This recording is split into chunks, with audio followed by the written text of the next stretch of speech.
memang di dunia itu harus hidup itu harus begini kok. Ada jelek itu untuk pedoman kita supaya kita tidak melakukan itu.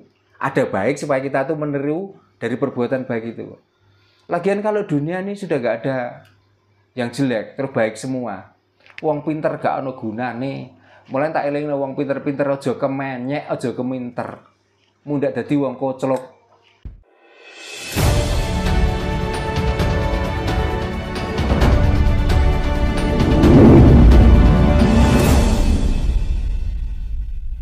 Nah kita kadang-kadang nggak mikir, mau cerita saja sudah kita beri tarif. Wong yang kita omongkan itu cerita sebenarnya. Lah kok kita tarifi? Coba. Cerita. Nggak pernah memikirkan kalau itu haram. Kan menurut dia juga halal. Nah, maksudnya itu supaya Jawa, supaya beneh itu berpikirlah menjadi manungso, jangan berpikir menjadi menungso. Supaya kita tuh bener-bener kita menjadi abdi atau titah itu bener-bener itu telah titah Gusti. Karena Gusti sudah jelas bagaimana cara kita tuh bagusi hati. Dengan bagusnya hati akan mengakibatkan bagusnya perilaku. Seperti rokok, ada yang mengharamkan itu, ada yang katanya makruh. Itu ada menjadikan kita bingung, Pak. Haram untuk orang kena paru-paru atau jantung. Karena bagi yang nggak punya uang juga. Nah, mungkin Gitu. karena punya uang diharamkan. Halal bagi orang penikmat itu dan dengan rokok akan mendapatkan inspirasi dalam pemikirannya. Jadi kita tuh tadi lo kembali pada manfaat dan mudarat. Buat pribadi nih. Nah, untuk pribadi kita masing-masing. Kita tidak bisa munafik ya, Pak. Nah, untuk apa kita munafik? Memang di dunia itu harus hidup itu harus begini kok. Ada jelek itu untuk pedoman kita supaya kita tidak melakukan itu. Ada baik supaya kita tuh meniru dari perbuatan baik itu. Lagian kalau dunia ini sudah gak ada yang jelek, terbaik semua. Wong pinter gak ono gunane. Mulai tak elingno wong pinter-pinter aja kemenyek, aja keminter. Mundak dadi wong koclok. Gitu. Jadi semua itu berkesinambungan. Biar kita nggak jadi orang yang umat, Pak Darno. Ya, supaya kita nggak jadi orang umat. Karena koclok itu umat. Nah, ini kadang masalah kemarin tuh Pak terkait dengan orang yang bisa komunikasi dengan leluhur gitu Pak. Dan saya pribadi itu memang nggak percaya Pak. Nah, ada lagi gini Pak, orang katanya gitu Pak, tahu bahwa di sini itu tempatnya harta karun gitu. Nah, jadi ini kalau digali itu pasti ada harta karunnya. Nah, terus ketika ditanya apakah nanti kalau udah ketemu harta karun bisa dijual, katanya bisa. Apakah memang benar Pak fenomena semacam itu kalau menurut pandangan orang Jawa itu memang benar ada atau memang hanya tipuan belaka Pak? Saya itu orang Jawa tapi bukan orang Jawa yang tipe seperti itu. Seandainya saya itu tahu, saya tidak akan ngomong-ngomong, akan saya gali sendiri. Nah, satu. Kalau bicara bisa komunikasi dengan leluhur, saya mungkin nggak perlu bicara kali jenengan. Aluwung saya itu berkomunikasi dengan leluhur saya. Jadi nanti saya itu tahu arah saya mau kemana. Percuma saya ngobrol dengan orang lain kalau sudah bisa bicara dengan leluhur. Makanya saya sendiri tidak percaya. Makanya orang yang ngomongkan surga, ngomongkan tentang neraka, yang sudah tahu tempatnya, ya sudah tahu nikmatnya. Ngapain hidup di dunia? Hidup di dunia itu gak penak. Ambok segera ke sana supaya menikmati surga dan menghindari neraka itu. Ngapain untuk lama-lama di sini? Ngapain harus bikin rumah? Ngapain beli kendaraan? Sudah tahu nikmatnya surga seperti itu. Di sana kendaraan sudah nggak perlu beli. Coba, kalau di sini selingkuh konangan itu sengsara. Nah di sana sudah disiapi bidadari. Ah mendingan pergi ke sana toh segera. Ngapain nunggu sampai mati? Kok meloro urip nemen-nemen? Ini komunikasi dengan leluhur juga begitu. Kalau kita sudah bisa berkomunikasi dengan leluhur, artinya leluhur itu sudah menempati alam swarga langgeng. Nggih. Berarti kan nikmat. Nah, kita minta saja jalannya untuk menuju ke sana segera bagaimana? Gitu loh. Jenengan lo dapat hadiah. Padahal tanggalnya sudah ditentukan, tanggal ini cair. Coba kemarin 12 jam itu cepat. Tapi begitu mendengar dapat hadiah, 12 jam itu ternyata lama banget. Itu hadiah. Nggih, betul. Pacaran yang sudah ditentukan harinya mau ketemu, menunggu hari ditentukan itu loh. Karena apa? Saking mau ketemunya. Dan itu pun kalau ada pekerjaan yang lain, ditinggalkan kok pekerjaan lu. Mementingkan untuk ketemu kekasih itu tadi. Saking senengnya gitu. Apalagi surga yang dibicarakan dengan nikmatnya, dengan itunya. Loh, buktinya orang-orang yang mau pergi ke surga yang namanya sakit, kok bingung golek obat. Putih mati. Ya kan mendingan cepat segera kita mati supaya segera mencapai ke sana. Oh, kita sudah sering menceritakan tentang nikmatnya surga. Kok saya ketakutan? Lu mau mati saja kadang-kadang minta bantuan untuk dibacakan surat ini, surat itu. Kenapa? Saya itu seandainya sudah tahu dan paham tentang itu, kok saya itu sakit. Seandainya saya tidak memikirkan sakitnya, mendingan tak tekek kok leherku supaya menuju ke sana cepet-cepetan. Kan begitu kok. Tapi karena saya itu percaya surga itu di dunia, maka saya itu setiap hari itu melakukan seperti ini supaya saya itu selalu menikmati indahnya dunia dan surga dunia ini loh. Maka kalau saya ada yang mendoakan Pak Jarno mudah-mudahan diparingi umur pendek, saya menolak. Karena saya masih merasakan nikmatnya dunia ini. Nah, karena nanti yang pulang itu jasad saya itu mati tapi roh saya masih hidup. Itu urusan roh bukan urusan saya. Apalagi doanya pakai mudah-mudahan. Nah, apalagi mudah-mudahan malah wis ngematiri. Enggak jelas Pak. Enggak jelas. Kadang saya kalau mendengar cerita tentang surga itu kadang saya itu lucu Pak. Gitu. Katanya di sana itu kan semua yang ada di bumi itu di sana itu nggak ada kata-kata haram gitu. Nah, kok lucu temen mana surga kok ngebibir entok tua kok orang haram.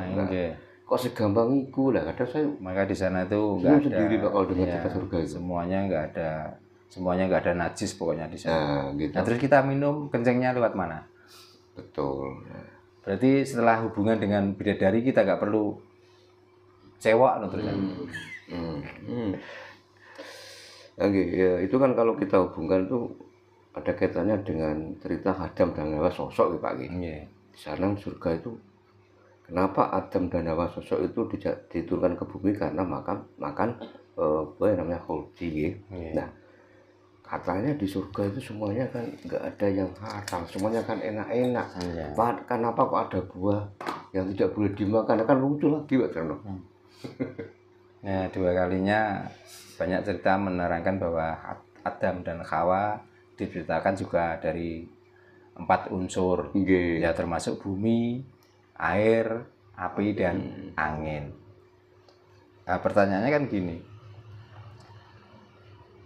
Di surga itu bumi, apakah air, apakah api, apakah angin? Karena di surga tidak terkenal ada api. Yang ada api itu di neraka. Berarti Adam itu campuran dari neraka api. Dan campuran dari. Terus yang kedua kali diturunkan dari surga. Itu kira-kira usia berapa? Terus pertanyaannya lagi, karena sudah kodrat alam orang yang lahir itu melalui rahim ibu dan dari bapak. Adakah yang berani menjawab siapa bapak Adam dan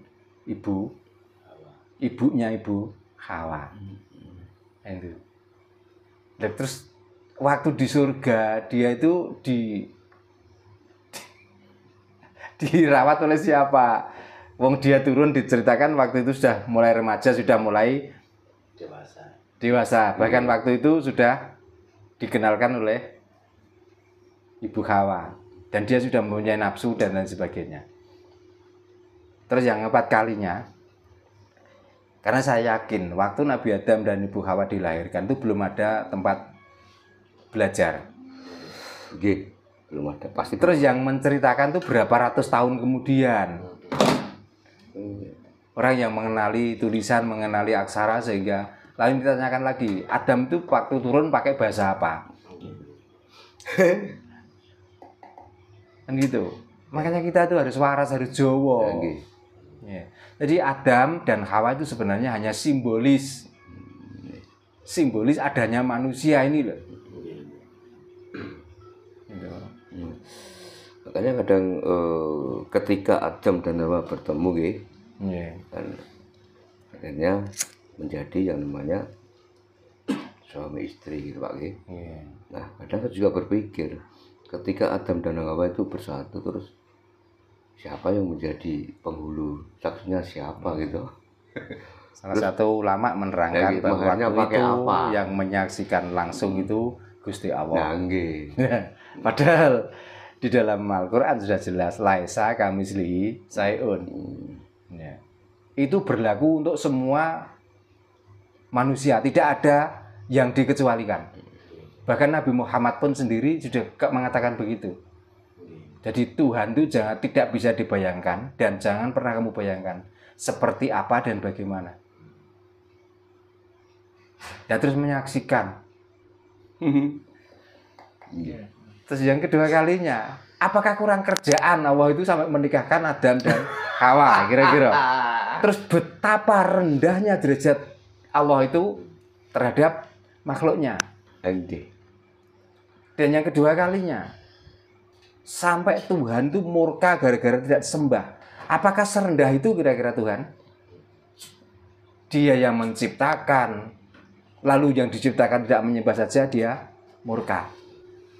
Seandainya yang diciptakan tidak menyembah, kan itu buatan mereka. Ada yang dibuat untuk menyembah, ada yang tidak. Itu supaya apa? Untuk memenuhi atau untuk membuat cerita di dunia ini. Terus karena dia yang menciptakan tidak menyembah, terus dia yang murka, dia menghakimi, apakah bukan Tuhan ban cinde ban siladan? Kira-kira. Coba. Makanya ayo Jawa, ayo waras. Nggih, Pak.